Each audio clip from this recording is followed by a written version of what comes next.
अस्सलाम वालेकुम रहमतुल्लाह। वालेकुम सलाम। क्या हाल बेटा? ठीक ठाक। पुत्र कोई सवाल पूछो मेरे को, दीनी को मसला पूछो।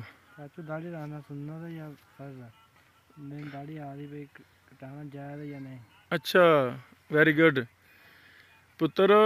ये दाढ़ी ये फ़र्ज़ है, दाढ़ी रखना फ़र्ज़ है। हमारे माशरे में कई चीज़ें गलत मशहूर हैं, उनमें से ये भी गलत बात है कि दाढ़ी सुन्नत है। जिस बात का हमारे पैगंबर मोहम्मद रसूलुल्लाह सल्लल्लाहु अलैहि वसल्लम ने हुक्म दिया है वो बेटा फ़र्ज़ होता है। तो दाढ़ी का नबी पाक ने हुक्म दिया है कि दाढ़ियाँ माफ़ कर दो, दाढ़ियाँ लंबियाँ करो, दाढ़ियाँ घनी करो। मुख्तलिफ 4-5 अल्फाज हैं दाढ़ी के हवाला से। तो पहली बात बेटा, ये दाढ़ी फ़र्ज़ है, सुन्नत नहीं है। ऐसे ना जैसे निकाह शादी सुन्नत है, निकाह सुन्नत है। तो हालांकि निकाह फ़र्ज़ है तो वो तो सारे कर रहे हैं, कोई छोड़ता है निकाह शादी छोड़ता है, सारे करते हैं। तो फिर दाढ़ी को छोड़ते हैं? दाढ़ी कटवाना, दाढ़ी मंडवाना ये बेटा गुनाह है। सही मसला क्या है कि दाढ़ी फ़र्ज़ है, इसको रखना चाहिए। आपको दाढ़ी माशाल्लाह आ गई है, ये अल्लाह ताला ने भेजी है ना, इसको कटवाना नहीं, कटवाना गुनाह है, मंडवाना गुनाह है। सर के बाल कटवाएं, मूछें कटवाएं, बगलों के बाल हैं, दूसरे हिस्सों के बाल हैं, वो कटवा सकते हैं, लेकिन दाढ़ी कटवा सकते नहीं।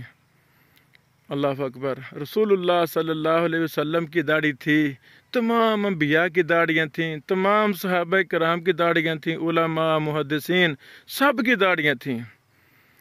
ये एक गलत रवाज चाल निकला है यहूद नसारा के पीछे लग के कि लोग दाढ़ियाँ मंडवाना शुरू हो गए हैं। तो दाढ़ी मंडवाना मुसलमान को ज़ेबा नहीं है। तो बेटा खुलासा क्या है, दाढ़ी रखना फ़र्ज़ है, सुन्नत नहीं है। और बेटा सुन्नत भी हो, क्या सुन्नत को छोड़ देना चाहिए? नहीं। हमने कलमा पढ़ा है मोहम्मद रसूलुल्लाह सल्लल्लाहु अलैहि वसल्लम का, तो हमारा लिबास, हमारी वज़ा, हमारी कता, हमारा चेहरा, हमारा खुशी गमी, हर काम सुन्नत के मुताबिक होना चाहिए। नबी सल्लल्लाहु अलैहि वसल्लम की दाढ़ी थी ना, तो हमारी भी दाढ़ी होनी चाहिए। औरत और मर्द में बड़े फ़र्क हैं। एक बड़ा फ़र्क ये है, औरत को दाढ़ी आती नहीं, मर्द को आती है। तो हम कैसे लोग हैं कि हम औरतों की मुशाबत इख्तियार करते हुए दाढ़ियाँ मंडवा देते हैं, और ये कबीरा गुनाह है। अल्लाह ताला हमें सुन्नत के मुताबिक, दीन के मुताबिक ज़िंदगी गुजारने की तौफीक अता फरमाए। बेटा और कोई सवाल है? जज़ाकुमुल्लाह खैरा।